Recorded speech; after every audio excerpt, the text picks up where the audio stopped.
Bismillah, Assalamualaikum warahmatullahi wabarakatuh. Selamat malam, bertemu lagi dengan saya. Waalaikumsalam. Oke. Ya, untuk di perkuliahan kali ini kita akan membahas rencana pembelajaran semester ini. Jadi komponen-komponennya adalah ya ruang lingkup serta disiplin ilmu yang terlibat dengan IMK dan tujuannya, sejarah dan paradigma interaksinya.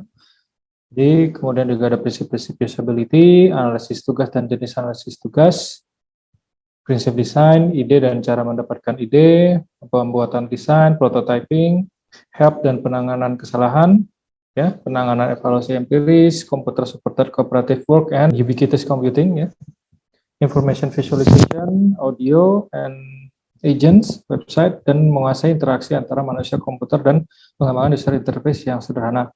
Untuk sesi kali ini kita akan membahas tentang prototyping, jadi fokusnya adalah di prototyping. Metode pembelajaran yang akan kita laksanakan saat ini adalah metodenya adalah penceramah, ya, sifatnya ceramah. Jadi kalian akan mendengarkan saya untuk berbicara dengan ada sedikit paparan. Kemudian kita akan sedikit berdiskusi, ya, ada grup diskusi, dan juga nanti teman-teman akan diarahkan untuk membuat sebuah proyek, ya, buat sebuah proyek terkait dengan prototyping. Dan juga ada beberapa materi-materi yang bersifat belajar mandiri atau melalui V-Class. Apa yang diharapkan dari pembelajaran kali ini adalah ya, teman-teman atau mahasiswa dapat memahami dan mampu membuat prototipe.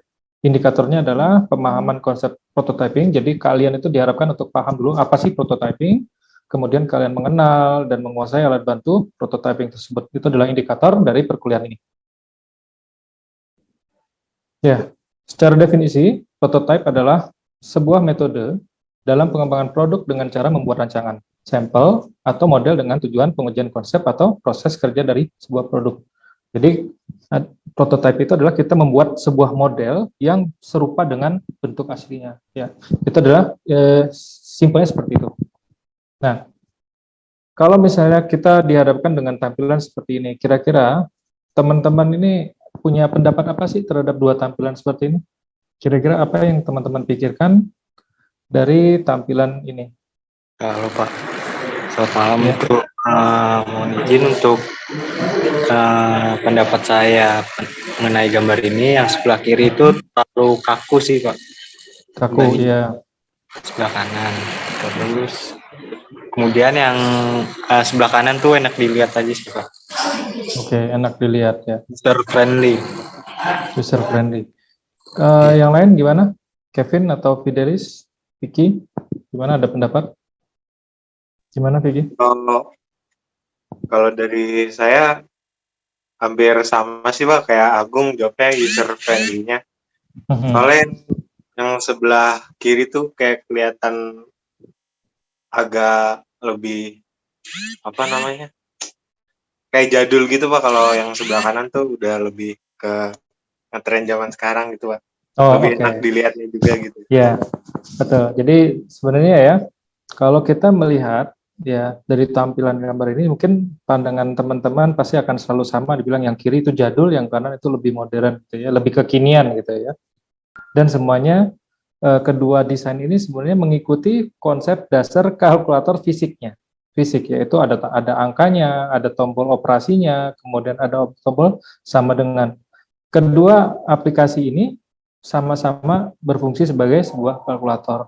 Namun di satu sisi ya, tampilan yang baru itu lebih dibuat lebih nyaman gitu, dan lebih banyak fungsi yang bisa digunakan oleh pengguna. Sedangkan yang kiri itu memang fungsi standarnya saja dari kalkulator.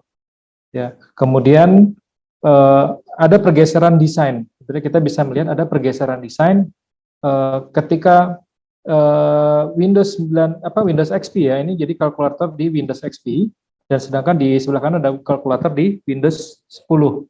Ya. Ada pergeseran desain yang dulu namanya desainnya konsepnya namanya Luna, yang di sebelah kanan itu adalah konsepnya adalah material. Dipopulerkan oleh Windows 8. Oke. Lalu kenapa kita membuat prototyping nih? Ya, kalau kita melakukan prototyping itu harapannya adalah 3 hal ini. Pertama, kita mendapatkan feedback lebih cepat dan juga murah. Maksudnya apa sih Pak feedback itu? Nah, kalau misalnya kalian bikin ditawarkan misalnya untuk membuat sebuah sistem kepada pelanggan kalian, ya, kalian tidak mungkin membuat program itu sudah jadi terlebih dahulu. Ya, pasti kalian akan membuat prototyping atau membuat semacam model-model, ya, yang kalian akan tawarkan ke pelanggan kalian atau ke customer kalian. Ya. Dan itu caranya lebih mudah. Kenapa? Dengan melakukan prototyping, kalian juga tidak perlu melakukan hal-hal yang rumit seperti melakukan mengcoding. Kalian nggak perlu coding dulu tuh. Nah, kemudian kita juga bisa bereksperimen dengan alternatif-alternatif yang ada. Terkadang, ketika user diberikan satu desain atau satu prototype, user itu akan membayangkan prototype lain yang semisal dengan desain yang teman-teman buat. Jadi, kalau misalnya kalian datang nih ke customer, bilang, Pak, saya punya desain nih terkait dengan request-nya Bapak, dan kemudian customer kalian pasti akan bilang atau merespon dengan, oh, nah, disitulah baru mulai kelihatan bahwa mereka punya ide terhadap apa yang mereka minta. Ya. Umumnya mereka awal-awal pasti akan selalu menyerahkan kepada developer atau pengembang, gitu. Nah, kemudian kenapa juga kita melakukan prototyping? Artinya apa? Kita juga bisa mudah untuk mengubah dan membuang. Misalnya contohnya membuang itu maksudnya apa? Ketika ini konsep yang kita kembangkan tidak disukai oleh customer kita atau pelanggan kita atau user kita bisa membuangnya dengan mudah. Jadi tidak perlu berpikir panjang. Kenapa? Karena kita tidak membuat sesuatu yang rumit sebelumnya. Karena kita hanya menggambar atau kita mengkonsep saja. Itulah konsepnya prototyping. Nah, ada dua jenis prototyping. Yang pertama adalah paper prototyping, ya, dan juga wizard atau software based prototyping.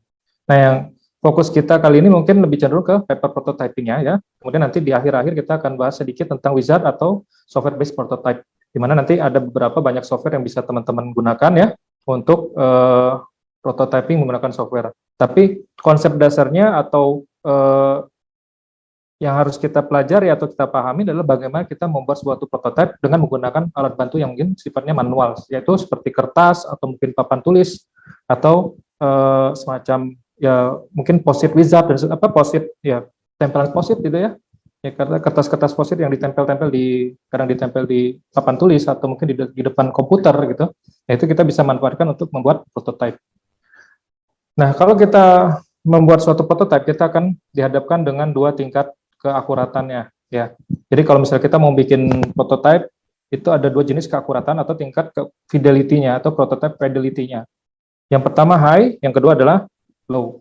Untuk yang high artinya ya kita mengembangkan sebuah prototype yang bersifat mirip dengan hasil akhirnya. Sedangkan yang low itu kita ya yang menghilangkan beberapa konsep-konsep detail seperti warna dan juga mungkin gambar-gambarnya, icon dan sebagainya itu dalam konsep yang lebih minimalis saja. Jadi tidak detail seperti produk akhir, tapi dia sudah menggambarkan layout yang kita inginkan. Ya, contohnya yang low fidelity itu yang di atas ya, yang hitam putih, sedangkan yang high fidelity-nya itu yang di bawah. Ya. Kemudian kita juga akan membahas lagi bahwa keakuratan atau fidelity tadi itu bersifat multidimensional juga karena apa? Ya, karena fidelity itu bisa tergantung dengan cara kita memandang masalah yang akan kita gali untuk membuat prototipe tersebut. Ya, ada yang bersifat melebar, ada yang bersifat mendalam. Yang bersifat melebar itu artinya apa? Ya, kita melihat dari sisi kalau misalnya kita ngambil dari tree ini ya, di gambar ini ya, yang di sebelah kanan. Ya, kalau kita melihat dari sebuah masalah itu punya apa saja sih anaknya? Anak masalahnya itu B dan C.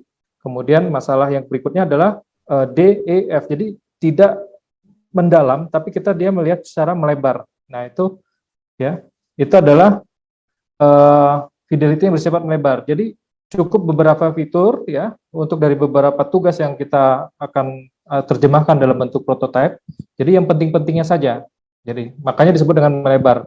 Kita hanya melihat di sisi luarnya saja, sisi luarnya, dan selama itu penting kita akan buat prototipenya. Namun di satu sisi fidelity yang bersifat mendalam itu kita akan melihat satu sisi itu saja. Misalnya contohnya dari sisi fitur A ini punya fitur B ini ternyata ya ada fitur D dan H. Kita akan mengerjakan dulu sampai dia benar-benar detail dari sebuah fitur A tadi. Nah, namun karena sampai semakin dalam itu kita juga tidak bisa fokus untuk mengerjakan yang lainnya. Jadi kita bisa mengabaikan, jadi ya kita bisa mengabaikan fitur yang lainnya untuk dikembangkan atau didesain prototipenya, ya. Ya. Dan juga kita juga bisa menemukan ya ada namanya dimensi-dimensi lain dari sifatnya keakuratan prototyping tadi ya. Ada yang disebut dengan look and feel. Ketika kita membangun sebuah prototype, kita juga harus membangun look and feel-nya juga. Yang dimaksud dengan look tadi itu adalah ya tampilan-tampilannya, kemudian desain grafisnya seperti apa, mungkin dari sisi warnanya kah, dari sisi icon-iconnya, atau tata letak dari kontrol atau komponen-komponen yang di dalam halaman tersebut, ya bisa juga bersifat gambar atau bisa juga sketsa, ya. Kemudian yang disebut dengan feel itu kita bicara masalah metode inputnya. Oke, selanjutnya kita masuk ke dalam paper prototype. Ya, yang dimaksud dengan paper prototype itu adalah kita membuat sebuah prototype ya di atas sebuah kertas, ya, kertas umum biasa yang biasa kalian temukan di mungkin ketika kalian nge-print sesuatu, yaitu kertas itu yang bisa kalian gunakan untuk membuat sebuah prototype. Ya. Dia ada beberapa jenis, yaitu interactive paper mockup, ya. Intinya kita gambarkan sebuah tampilan-tampilan, ya. Kemudian kita mungkin ada dibuat semacam, ya ini kelihatan seperti di gambar yang paling atas nih ya, kita buat suatu tampilan mirip handphone, kita gerak-gerakan, itu bisa jadi interaktif. Walaupun di atas kertas, tapi kita bisa melihat, oh kalau misalnya dia posisinya di sini, tampilannya seperti apa ya, posisinya di sini tampilannya seperti apa. Nah ini sifatnya interaktif, walaupun kita menggunakan kertas, ya.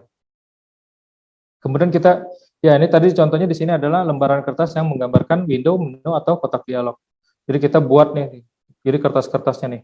Jadi ada kertas, di atas kertas lagi, kalian geser-geser, nah ini tampilannya seperti ini nih kalau di-scroll. Ini kalau di-scroll seperti ini. Jadi lihat di gambar bawah ya, dia memegang kertas, ya, kertasnya itu dibolongi, ya. Kita geser ke kiri, ke kanan, nah itu akan menjadi seperti ketika interaksi yang kita lihat di komputer, ya. Kemudian juga paper prototype ini juga kita memastikan bahwa interaksi yang ada di dalam prototype tersebut sifatnya natural, ya. Kalau di komputer kita ngeklik, ya kalau di paper prototype ini ya kita dengan menunjuk tangan tadi. Ini ditekan, nanti kalau ditekan nanti keluar window ini ya. Langsung kita ambil lagi kertas yang sifatnya window tadi. Ya. Ketika kita menuliskan sesuatu di dalam text box atau text field ya kita itu interaksinya akan mirip dengan interaksi di komputer, yaitu dengan cara mengetik.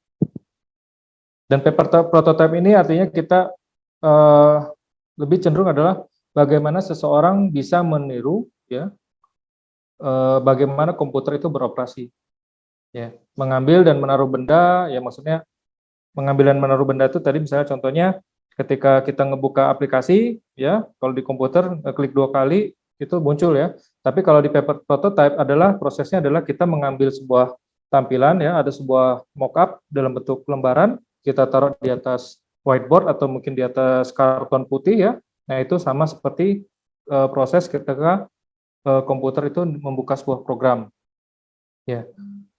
Atau misalnya ketika kita menginput menginput atau memberikan feedback ke aplikasi ya dengan cara mengetik, ya nanti di sini kita bisa lakukan dengan cara menggunakan alat bantu seperti kertas transparansi ya.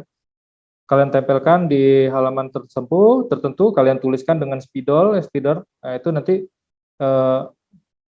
akan mengemulasi atau menyerupai ketika proses kita menginputkan data di komputer atau di program di komputer, ya. Terus juga nanti ketika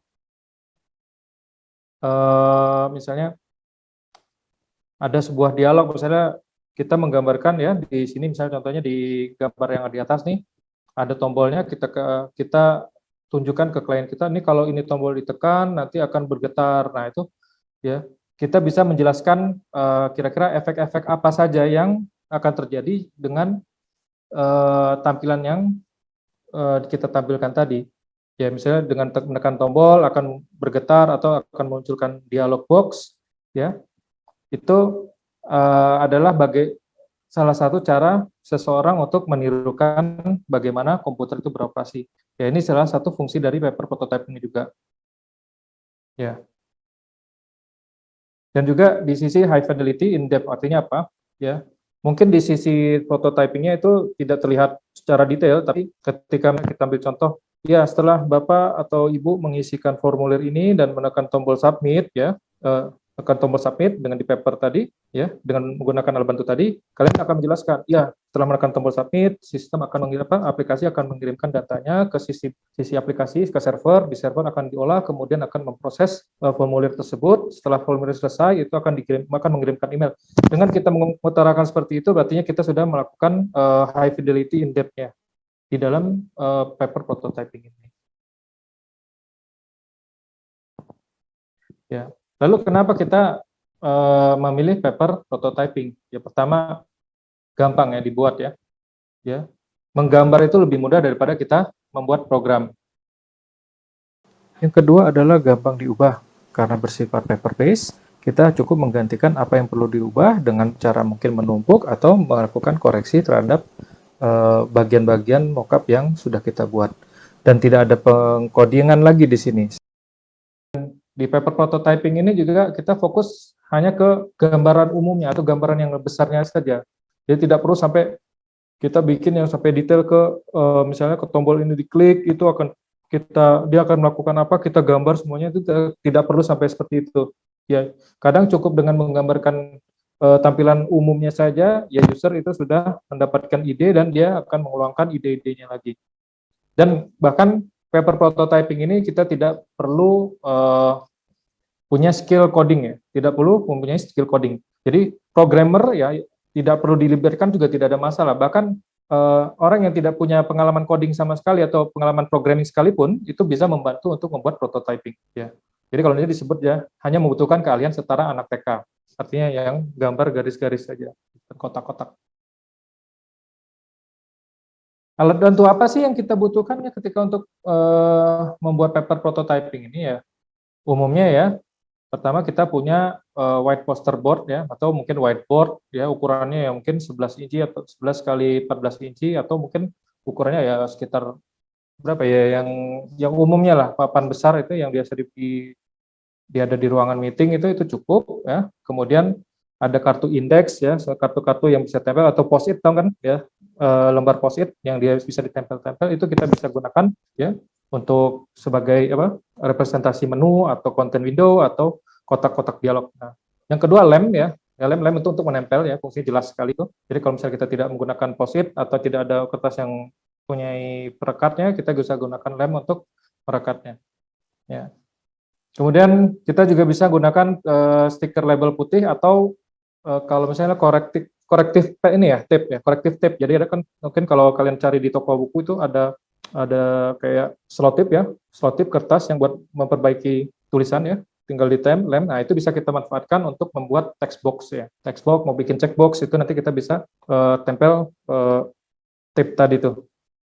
Ya.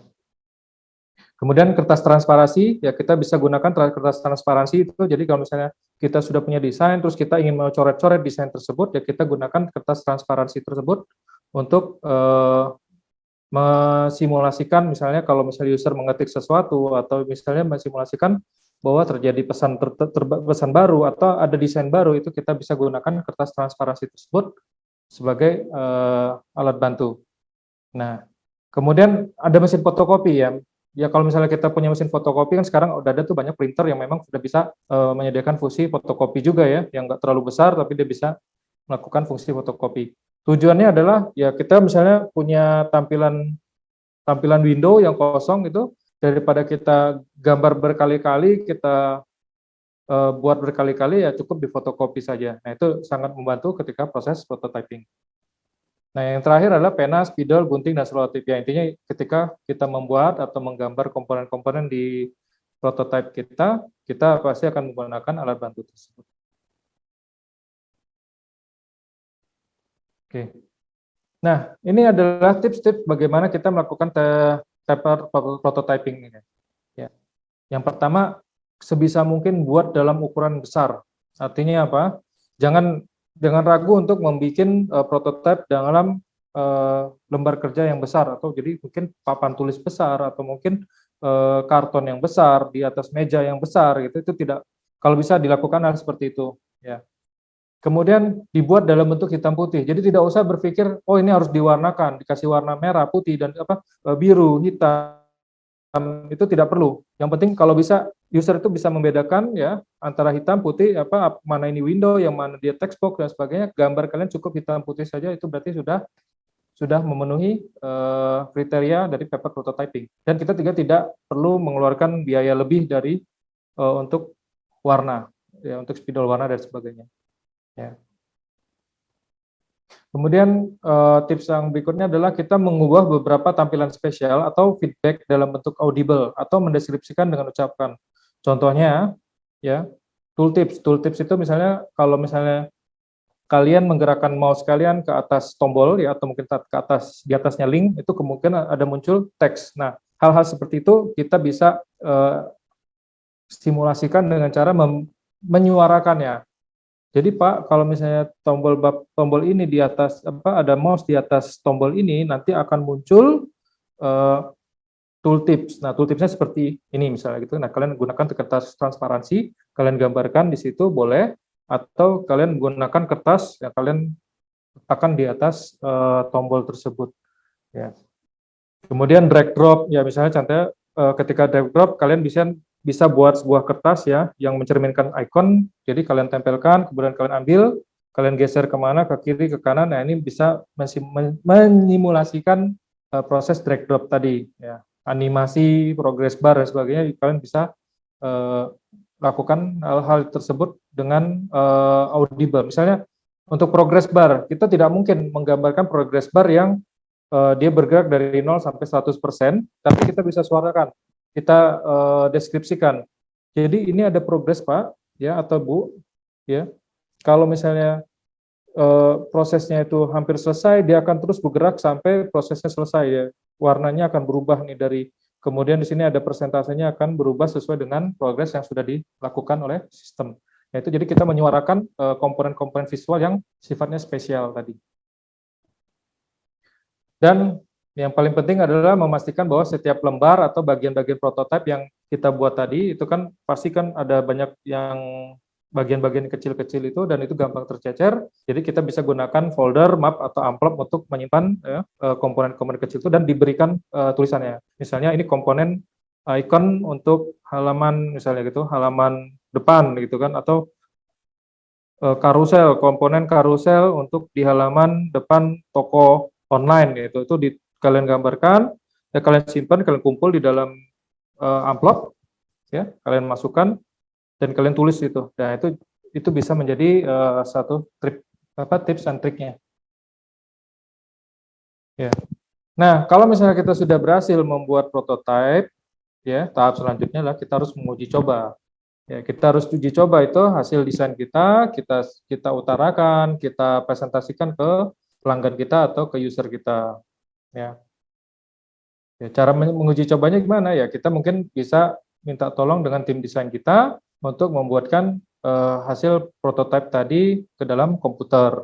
Ya, nanti kita bisa lihat. Ya, kita simulasikan prototipe tersebut. Ya, kemudian yang paling penting ketika menguji coba tadi jangan memberikan feedback yang tidak akan pernah diberikan oleh komputer. Ya, ini tujuannya kita tidak membuat suatu fitur yang memang belum bisa dilakukan oleh komputer atau belum bisa dilakukan oleh tim kita. Ya, jadi dan ini biasanya yang harus melakukan adalah fasilitatornya tadi. Ya, fasilitator atau pembuat prototipe. Nah, kemudian kita yang paling penting adalah kita mempresentasikan tampilan-tampilan yang sudah kita buat tadi. Ya. Kalau kita ingin menguji prototipe kita, ya kita harus presentasikan, dan kemudian kita akan jelaskan juga apa yang harus dilakukan oleh user, apa yang akan dilakukan oleh user, apa yang didapatkan oleh user. Kita harus jelaskan, kita presentasikan, dan disitulah akan mendapatkan feedback dari hasil uji coba tersebut.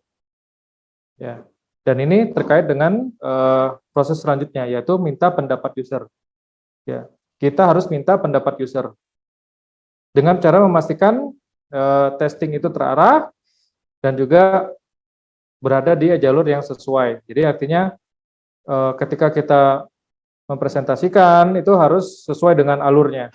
Sesuai alurnya dari A sampai B, C, dan seterusnya, dan kita mendapatkan pendapat dari user, dan juga kita pastikan pendapat tersebut tidak keluar jalur. Nah, ini kita butuhkan seseorang yang bertugas untuk mengamat atau sebagai pengawas ketika kita mempresentasikan.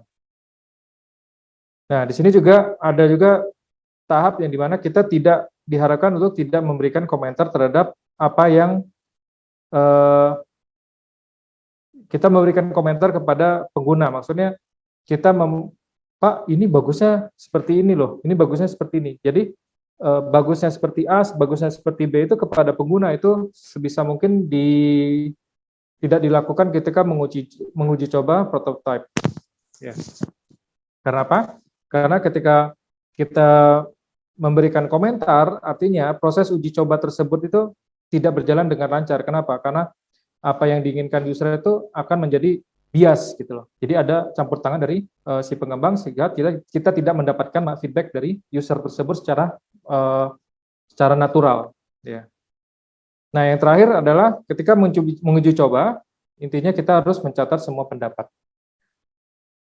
Oke, berarti sekarang kita masuk ke dalam wizard based prototyping. Nah, di wizard based ini intinya hampir sama dengan paper prototyping, hanya saja dia kita menggunakan software di sini. Ya. Kita menggunakan software dan kemudian umumnya digunakan untuk mensimulasikan masa depan, maksudnya mungkin dengan ada speech recognition, ada proses learning base-nya dan sebagainya, ya. Dan ketika kita menggunakan wizard based prototyping ini, kita akan dihadapi dua kendala, yaitu pertama kendala dari UI wizard yang kita akan gunakan dan juga UI yang akan kita berikan ke user. Ya, intinya kita harus mempelajari softwarenya dulu. Yang kedua adalah bagaimana kita harus membuat apa yang diinginkan oleh user. Ya. Itu adalah permasalahan dihadapi oleh wizard prototyping. Oke, saya rasa dari sini materinya sudah selesai. Silakan, ada yang mau bertanya? Ya, Agung, gimana Agung? Ya, maaf saya potong, Pak. Iya, nggak apa-apa, silakan.